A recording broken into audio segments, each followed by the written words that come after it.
The PRC flagged our own vessels constantly fish illegally or overfish in waters under the jurisdiction of other coastal states, in particular in Africa, Asia, and in South America. We're pushing back on the Chinese Communist propaganda efforts here at home, too. Today, I'm announcing the State Department is designating the U.S. operations of 6 China-based media companies as foreign missions. They are all substantially owned or effectively controlled by a foreign government. We're not placing any restrictions on what these outlets can publish in the United States. We simply want to ensure that American people, consumers of information, can differentiate between news written by a free press and propaganda distributed by the Chinese Communist Party itself. They're not the same thing. I'd also like to note last week President Trump released the National Strategy for Critical and Emerging Technologies. It outlines fundamentally how the United States will maintain global leadership in conventional weapons, artificial intelligence, semiconductors, and space technologies. Our competitive edge in each of these arenas is all the more important as the Chinese Communist Party and Russia seek to supplant America as the leader in these fields. In other news from Asia, last week the United States and Japan held the first ever consultations for a new host nation support agreement by which Japan will take on its share of the burden for our mutual security. We agreed to continue coordination on dates and framework for formal negotiations in the coming weeks. Also last week, U.S. Trade Representative Bob Lighthizer and I and Ambassador Joseph Sella virtually signed an agreement with Fiji that opens the door to regular talks between the United States and Fiji on our growing commercial relationship. Contrast that with the activity that took place earlier this month when Chinese diplomats appeared uninvited at an event organized by the Taipei Trade Office in Fiji. They started taking pictures of guests, were asked to stop, and then got into a fight, a brawl, resulting in one of Taipei Trade Office staffers suffering a head injury. We wish our Taiwanese friend a healthy, safe recovery. This isn't, unfortunately, the first time we've heard allegations of Chinese diplomats behaving inappropriately. Shifting gears to Russia, President Trump has made clear that the New START treaty by itself is not a good deal for the United States or our friends or allies. Only 45% of Russia's nuclear arsenal is subject to numerical limits posing a threat to the United States and our NATO allies. Meanwhile, that agreement restricts 92% of America's arsenal that is subject to the limits contained in the New START agreement. And China, of course, is not bound at all. 0% of their weapon systems are governed and restricted by the New START agreement. What we've proposed to extend that agreement would be historic. It'd be a great achievement. Russia has agreed in principle to freeze all of its nuclear warheads. We're very pleased about that. But we need to make sure that U.S. and Russian negotiators get together just as soon as possible to continue to make progress to finalize a verifiable agreement. Turning to the Middle East. Last week, the United States government pulled off an outstanding collaborative effort to bring home 2 U.S. citizens held hostage by the Houthis in Yemen. Both had an emotional reunion with their families, and I am happy to report they're both doing well. My deepest condolences go out to the family of a 3rd American who died while in captivity, but whose remains have now been repatriated. We're very grateful for the diplomatic help we received from the leaders of Oman and Saudi Arabia so that we could get these Americans back home. Indeed, as you've all seen, we've enjoyed excellent cooperation with our Gulf partners in this administration. Yesterday, I led the first ever United States-United Arab Emirates strategic dialogue, and we look forward to continue to work with our Emirati partners to make the Expo 2020 Dubai a real success. Treasury Secretary Mnuchin just concluded a historic trip to Israel, Bahrain, and the United Emirates and Qatar, a trip which included signing additional agreements under the Abraham Accords. It also featured the first ever Israel direct flight to Bahrain and the first ever commercial flight from the Emirates to Israel. We hope such flights become routine. We expect that they will. On Iran. This week we made good on our promise made in June that when we said we would sanction commercial entities doing business with the Islamic Republic of Iran regime and their shipping lines. 6 entities and 2 individuals have now been designated. It's a warning to anyone doing business with this company. In Iraq last weekend, Iran-backed terrorists burned down the Baghdad headquarters of the Kurdistan Democratic Party, and a second group murdered 8 Sunni Arabs in Saladin province. We in the international community support Prime Minister Khatami and the Iraqi government's growing efforts to hold accountable Iran-supported arms groups that are undermining Iraq's stability and its sovereignty. The Iraqi people will not stand for it. On Libya, I want to commend the Libyans' reassertion of sovereignty as they take steps towards a lasting ceasefire during UN-facilitated talks in Geneva this week. We repeat our call, the United States call, for foreign forces to leave the country and let Libyans decide their own future. We look forward to the upcoming Libya Political Dialogue Forum and to supporting the transfer of power to a new executive authority. On Friday in Lebanon, we'll honor the 241 American service members murdered 37 years ago by Iranian-backed Hezbollah suicide bombers in a terrorist attack on U.S. and French peacekeepers. The United States will always remember those heroes who made the ultimate sacrifice on that day. And we remain resolute in bringing their killers to justice.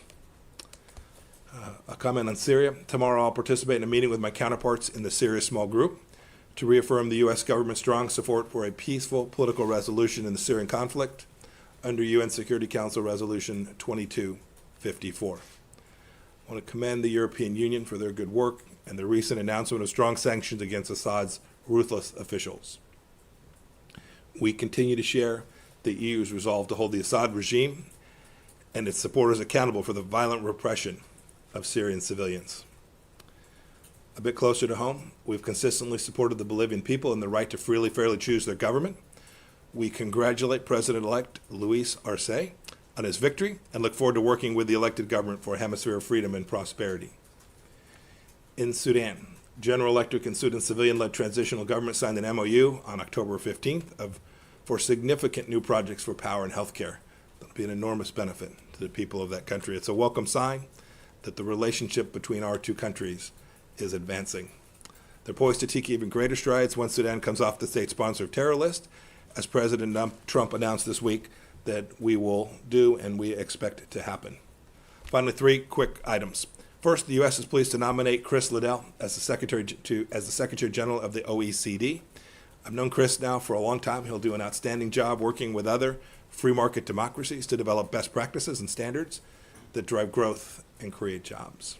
Second, the Department of State will convene the first ever U.S. government-sponsored conference on combating anti-Semitism on the internet and social media titled Ancient Hatred, Modern Medium, and will be broadcast from the State Department website this afternoon and tomorrow at 1 p.m. Eastern Time. And finally, next week, the United Nations will recognize the 20th anniversary of the UN Security Council Resolution 1325 on women, peace, and security. We call on the United Nations and all countries who share responsibility for the women, peace, and security agenda to uphold the promises of UN Security Council Resolution 1325. And with that, I'm happy to take a few questions. Ms. Pack?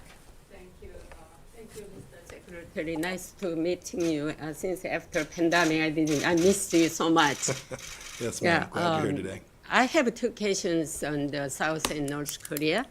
Recently, President Moon Jae-in of South Korea mentioned about the declaration of the end of the war with North Korea. Is it possible that North Korea, without North Korea nuclear abandonment?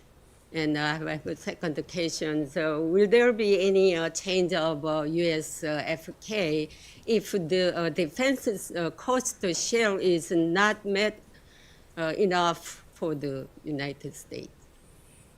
So our position on that set of issues, that suite of issues with respect to denuclearization of North Korea, a brighter future for the North Korean people, which would obviously include documents that would change the status between North and South Korea. There's been no change in the way the United States thinks about this. We continue to believe that there's an important, good outcome for global peace and stability and for the North Korean people, and we hope that we can get back to the table and begin to have those discussions in a serious way. It would ultimately lead to what the president of South Korea was speaking to. The second question, do you have any thing about the cost sharing with South Korea? If not, it made enough for the United States. Do you still living in the U.S. troops in South Korea? Yeah, we're still working our way through it. I don't have anything to announce today. The discussions, the conversation about appropriate burden sharing there continues. Saeed, go ahead. Thank you, Morgan. Oh, hello. Gotcha. Yes, sir. Sir, there is a Palestinian prisoner in Israeli prison. He's on his 87th day of a hunger strike. He's about to die. He's 46-year-old and a father of 6. I wonder if he's under administrative detention with no charge. I wonder if you have anything to say about this particular case, and if you have something to say about the principle of administrative detentions practiced by Israelis, by the Israeli authorities, sometimes that go on for years. Thank you, sir. You know, I don't want to comment on a particular fact pattern of a particular case, other than say we've had long conversations about this set of issues. This is not new, this set of concerns. We have consistently made clear that Israel has the right to defend itself and make the appropriate decisions it needs to make for its own security, and we'll continue to defend that. Amber? Good morning, Secretary. Thank you. Yes, hi. Multiple former intelligence officials, as well as U.S. ambassadors, have stated publicly that they think the recent stories about Hunter Biden and his emails are the products of Russian disinformation. However, the DNI, FBI, and DOJ have all said they have not seen intelligence stating that that's the case. Does the State Department concur with their assessment? You know, when I was a CI director, I always preferred that people defer to the intelligence community about matters best known to them. I saw DNI Ratcliffe's statement. I have every reason to believe he's got it exactly right. Thanks. Will? Thank you so much. Another political issue, it seems, is the email search for Hillary Clinton's emails. And we were just wondering what are those emails that you're looking for, who is releasing them, and when they'll be released. You said before it would be before the election. What I said is we'd continue to do the work that we have done for an awfully long time, and we'll produce them when they are prepared to be produced. But, and I think it's the 17th time I've been asked this question. I'm going to give you the same answer I gave the previous 16. Michelle? Happy to take the 18th if you'd like. Thank you, Mr. Secretary. I have two questions. One on Sudan. When should we expect Sudan to be removed from the list of state sponsors of terrorism? And is this step related to Sudan normalizing with Israel? And second, can you comment on the visit that Mr. Patel made to Syria to release 2 American citizens? And have you made any progress? And is the U.S. ready to withdraw from Syria as a price for this release? Look, when we work on prisoner issues, this is something that we focus on. We compartmentalize that. Our ask is that it's in consensus that that's the right thing to do. We also are continuing to work to get every nation to recognize Israel, the rightful Jewish homeland, and to acknowledge their basic fundamental right to exist as a country. That certainly includes Sudan, and we are working diligently with them to make the case for why that's in the Sudanese government best interest to make that sovereign decision.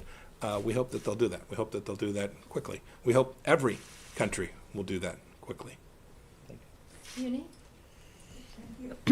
So I have 2 questions. First is, what do you expect to accomplish during this your visit to Indonesia? And the second is, what do you think about Indonesia's rejection to U.S. proposal to allow maritime surveillance planes to land and refuel there? And this proposal is look like similar with Pentagon report that China wants to have that base for military logistics in Indonesia. So is there any connection? Is that this U.S. proposal is trying to push China away from Indonesia? Well, for the specifics, I'll defer to the Department of Defense about their conversations about particular military issues. Secretary S will be traveling with me to India, but not along with me to Indonesia. But I'm confident. He hosted the Indonesian Defense Minister, I think it was last week, here in the United States. But it's no surprise that the United States firmly believes that it is in Southeast Asia, and that certainly includes the entire swath all the way down to South Central Asia, that it's in their best interest to ensure that their sovereignty is protected against the continued efforts to encroach upon their basic rights, their maritime rights, their sovereign rights, their ability to conduct business in the way that they want to know inside of their country. We'll talk about that set of issues on my trip, but there are important things that I want to go see both my counterpart as well as the Indonesian president to discuss, where I am very confident there are commercial issues, security issues, and diplomatic issues where the United States has already improved the relationship between the countries, but there's more that we can do. I know the Indonesians share our desire to make sure there's a free and open Indo-Pacific, and we want to make sure they know they have a capable, willing partner in the United States of America. Can you answer also? I'm sorry. Let's go to the next one. Nike? Thank you. Good morning. Thank you. Hi. Hi. Armenia and Azerbaijan what do you hope to achieve from your meetings on Friday with the foreign ministers from Armenia and Azerbaijan? Would the United States broker another ceasefire? And separately, if I may, on Taiwan and China, does the United States oppose unilateral change of the status quo in the Taiwan Strait as Chinese airplanes increasingly fly into Taiwan's airspace? And what are your thoughts about a strategic clarity to deter a potential Chinese invasion? Thank you. I don't have anything new to announce with respect to our desires and hopes for Taiwan and our expectations that the Chinese Communist Party will live up to the commitments that they have made. We always comes back to this with the Chinese Communist Party. They've made promises. They've made commitments to the world. We've seen them break them just about everywhere. Right? We saw the promises they broke to the people of Hong Kong. We saw the promise they made to President Obama that they wouldn't put weapon systems in the South China Sea. They turned around and built out. I could go through the list of things that they have promised to do. They've promised to make available to the world enough information so that we could figure out how the heck the Wuhan virus got out. And they have continued. I spoke earlier this week with the two chairs of the organization that will be conducting the investigation. I must say, I am not hopeful that there will be a full forensic review of what actually took place there and how now hundreds of thousands of deaths and trillions of dollars worth of wealth have been destroyed by the Chinese Communist Party to hide what it was they were doing and why it was the case they locked down Wuhan but continued to allow flights to travel out of China and what actually did happen in that lab. These are important questions that the world is entitled to know the answer to, and the Chinese Communist Party continues to break the most fundamental commitments they made to the World Health Organization that said there's a set of rules called the IHR, the International Health Regulations, and we'll comply with them. And yet they continue, as we sit here today, to break that promise. So as for Taiwan, our policy hasn't changed. I hope that the Chinese Communist Party will choose to honor its commitments as well. Your first question is about what I hope to accomplish when I meet with the foreign ministers of Azerbaijan and Armenia on Friday. You referred to, will we broker another ceasefire, suggesting that the previous commitments to ceasefire didn't work. It's a complicated situation on the ground. It's a complicated diplomatic situation, and our view remains, as does the view of nearly every European country, that the right path forward is to cease the conflict, tell them to de-escalate, that every country should stay out, provide no fuel for this conflict, no weapon systems, no support. And it is at that point that a diplomatic solution that would be acceptable to all can potentially be achieved. That's what I'll talk to them about on Friday, and I'm anxious to hear from them what they're seeing on the ground and how we might get closer to what it is we think is not only in the United States' best interest, but in each of their countries' best interest as well. Good time for one more. Okay, Francesca. Hi, thank you. Hi, how are you, sir? I wanted to ask you about injuries, afflictions that are experiencing some U.S. diplomats in Cuba, but also in China. And some of those in China are saying that the administration have been covering up these cases. What is your response to that, and what is the State Department doing for the protection of its diplomats? And why didn't you crack down on China over harming U.S. diplomats as you did on the administration did on Cuba? Yeah, that question's kind of like when you stop beating your wife, right? Right. Look, the reality is that many of the facts you just laid out there are wrong. I don't have a lot more to add to this. I've been working on this problem set personally for a long time. We every day work to make sure that our diplomats, wherever they are stationed, are safe and healthy and protected. And when something happens to them, we take care of their medical needs, and we work to eliminate the risk and impose cost on those who may well have taken action to create that. That happened in every case with respect to every one of the incidents that you described there. It happened in every country around the world. There were no politics attached to this. The suggestion somehow is that we didn't protect our officers because of some larger political objective. That is patently false. It's patently false. Clearly false. Unambiguously false. I emphasize this because this is really important. We don't want any country around the world to think for a moment that they can do something and we won't take serious action. I don't want any of the people that work for me for a moment to think that we won't do everything necessary to reduce the risk and, as best we can, protect them in every place they go. We'll never defer to a political situation in order to and sacrifice the safety not only of State Department officials but all of those who work in our embassies all across the world. We've got people from nearly every agency working in our operations all across the globe, and it's important that our team understand that and every country understand that as well. I'm following these incidents. We've tracked them closely. We've done a lot of work to try and identify how this all took place, and we continue to try and determine precisely the causation of this while doing our best to make sure we're taking care of the health and safety of these people, and if there are real medical conditions, making sure that they are completely and thoroughly addressed as well. Can Okay. you just update No. us on what you know precisely of what these injuries are and if there is any implication of foreign actors? What the status of what you know now? Yeah, I don't want to add anything here. It is a very complicated situation, and there is not yet any complete U.S.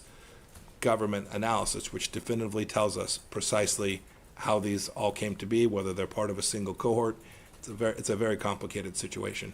There are multiple theories, and you should know there are significant U.S. government resources now, 3+ years on, devoted to getting to the bottom of this and then holding those responsible accountable should we determine that that's required. Thanks, everyone. Great. Thanks, everybody. Senator Ruiz.